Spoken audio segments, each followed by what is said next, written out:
오늘 컨텐츠는 조선에서 있었던 살인사건 이야기예요. 때는 순조 29년인 1829년 9월 19일 경기도에 있는 강령의 한 포구 어민들이 시체를 발견하고 신고를 하게 됩니다. 당시 통진부사 구제묵이라는 사람이 현장으로 달려가서 검시를 하였는데 이 시체는 칡넝쿨로 양팔이 묶인 흔적이 있고 오른쪽 눈이 빠져 있었습니다.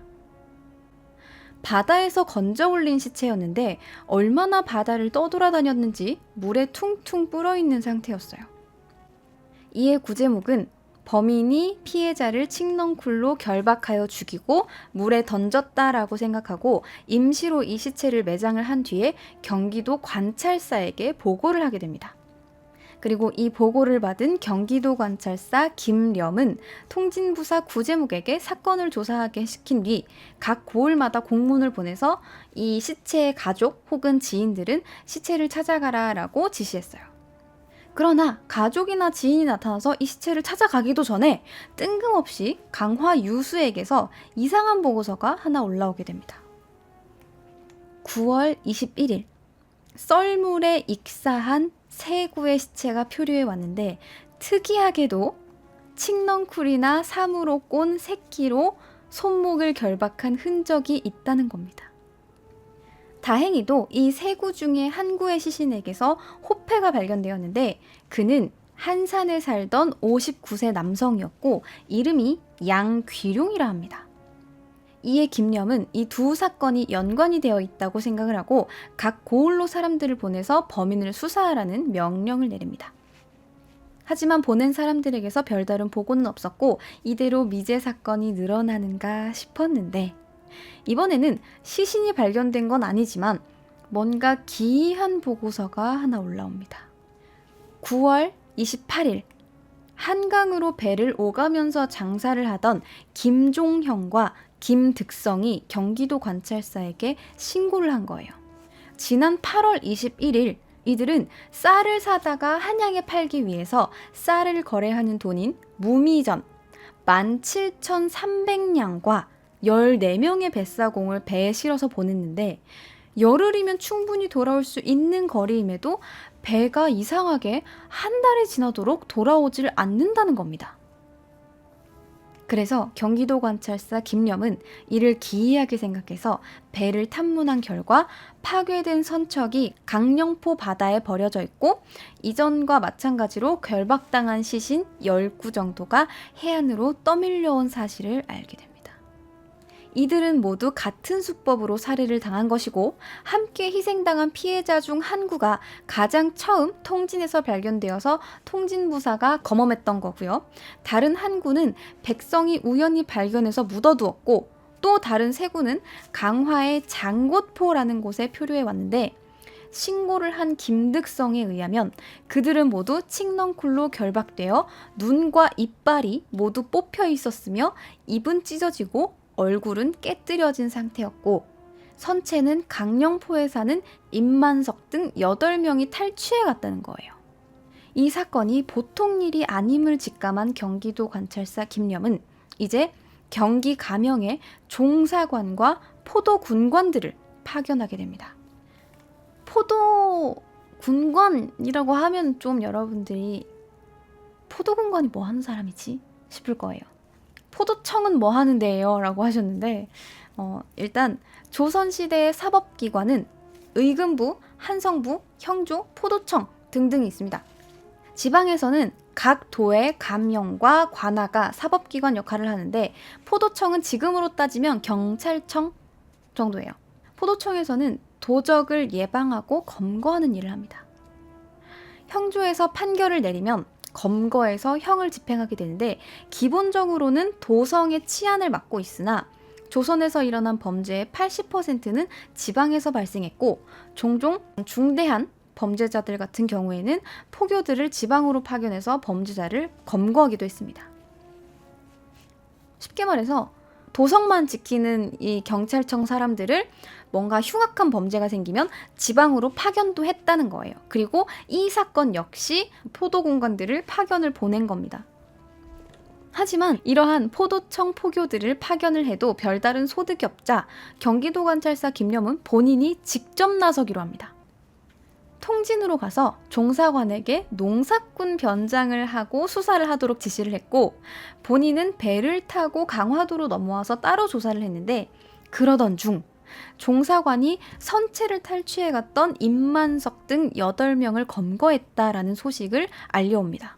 이 시신들의 상태가 너무 처참해서 얼굴도 짓이겨져 있고 입도 찢어져 있고 눈도 뽑혀 있고 이빨도 다 뽑혀 있는 이런 상태에서 시신을 구분조차 하기 힘든 이 시기에 가장 신원이 확실하고 유력한 용의자였던 임만석이 잡혔다는 소식에 이를 조져보기로 한 김념은 종사관을 시켜서 곤장을 때려가며 문초를 했는데, 조사 결과 임만석 등 8명은 그냥 난파된 배를 찾아서 1,800냥 정도의 돈을 나누어 가졌을 뿐 살인과는 전혀 관계가 없는 걸로 드러납니다.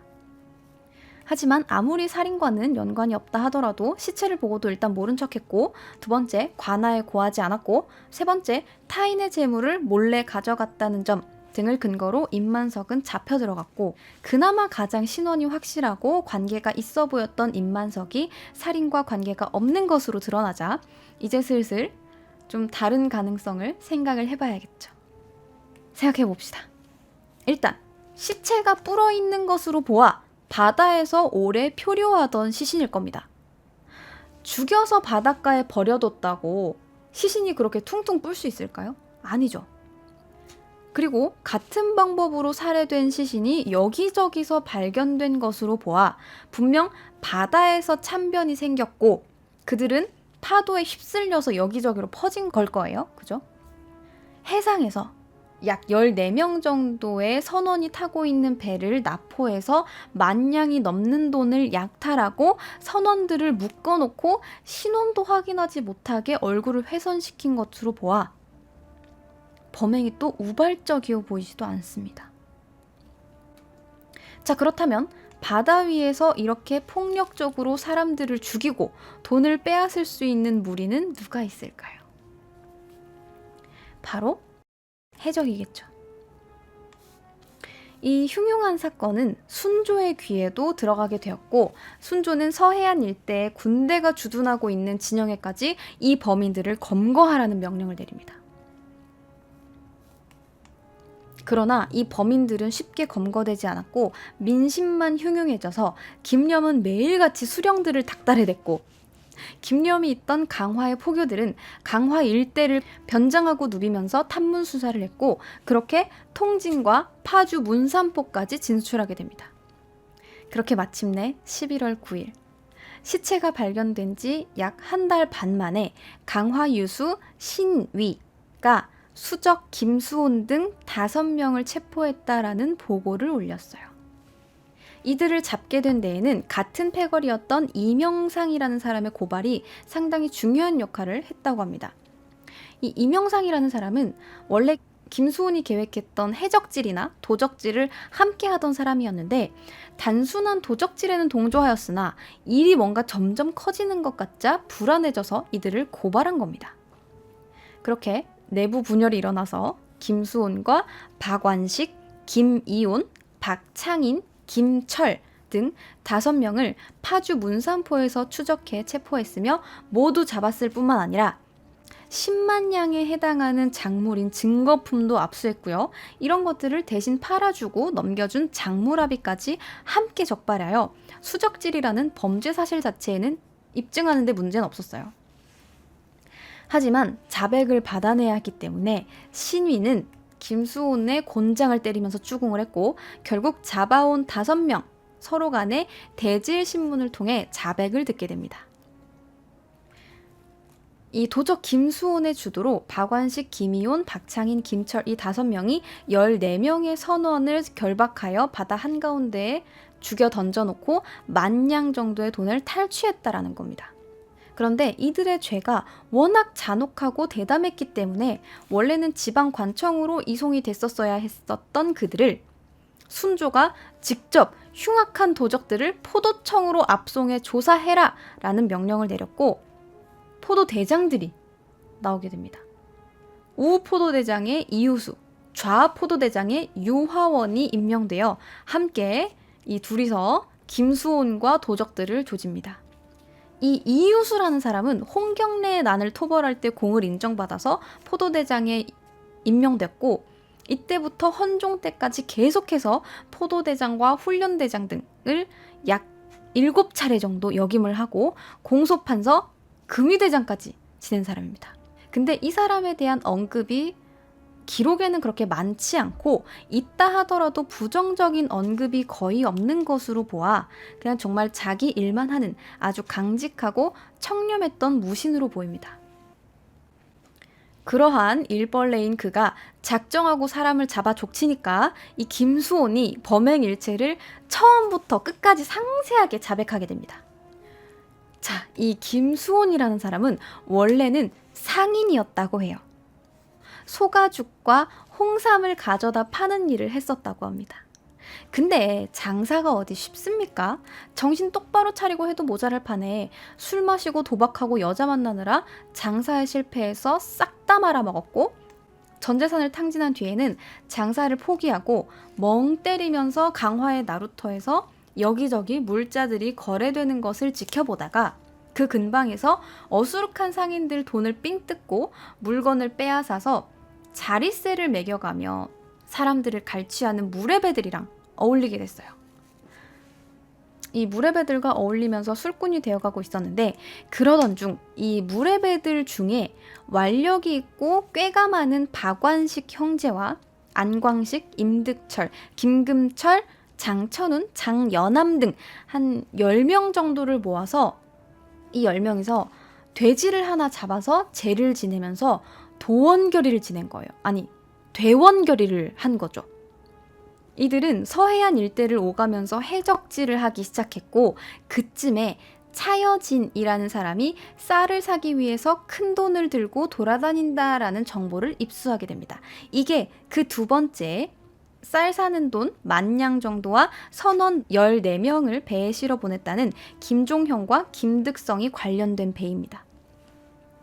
그들은 배를 염탐해서 돈을 실은 배를 찾아냈고, 일단 차여진한테는 평소에 안면이 있었던 김수온이 소가죽을 거래하기를 원한다라면서 유인해내서 그들의 배에 소가죽을 싣게 했고, 다른 패거리인 장연암에게는 무관이 입던 천릭을 입혀서 종사관으로 위장을 하게 한 뒤 나머지는 각각 포교, 포졸 등으로 변장을 하게 합니다. 그리고 마지막으로 안광식에게는 붉은 오라를 결박을 해서 죄 지은 사람처럼 꾸며놓고 차여진의 배가 지나가기를 기다린 뒤 차여진의 배가 지나가자 부릅니다. 너 이리 와봐봐. 내가 신고를 하나 들은 게 있어. 너 이 소가죽은 나라에서 거래를 금하는 물건인데 너네가 몰래 실었다는 정보를 입수했어. 죄인들은 순순히 나와 오라를 받아라 를 외칩니다. 아니 니들이 왜? 정작 종사관이랑 포교들은 얘네 잡으려고 농사꾼 변장하고 돌아다니고, 얘네들은 사기치려고 종사관인 척해요. 아주 나라 꼴이 잘 돌아갑니다. 그래서 이들을 진짜 종사관과 포교라고 생각한 차여진은 몰랐다면서 한 번만 용서해달라고 싹싹 빌었고, 그러자 김수온과 해적들은 너그러운 척, 법에도 인정이 있다 했으니 너희가 정말 죄가 없다면 다 밝혀지지 않겠느냐. 하지만 나도 직장 생활하느라 힘든 사람인데 절차대로는 해야지.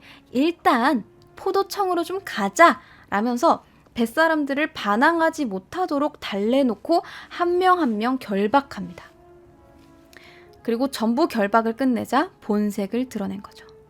이들은 차여진 일행을 작은 배에 옮겨 가둔 다음에 한 사람씩 불러다가 30냥씩 40냥씩 삥을 뜯고 살해하여 바다에 던지고 마지막까지 12,000냥 정도를 강탈하여 배에 옮겨 싣습니다.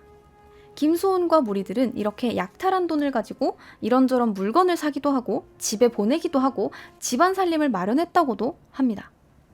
그리고 좀 특이한 건 송도에 가서 비단과 명주를 사서 옷과 깃발을 만들고 칼, 채찍, 창검 등의 병기를 구입해서 배에 보관해뒀대요. 뿐만 아니라 궐 안에 연줄이 있다는 사람들까지 돈으로 섭외합니다. 아니, 해적들을 뭘 얼마나 해먹으려고. 듣다 보니까 이 해적들 좀 이상한 것 같아요.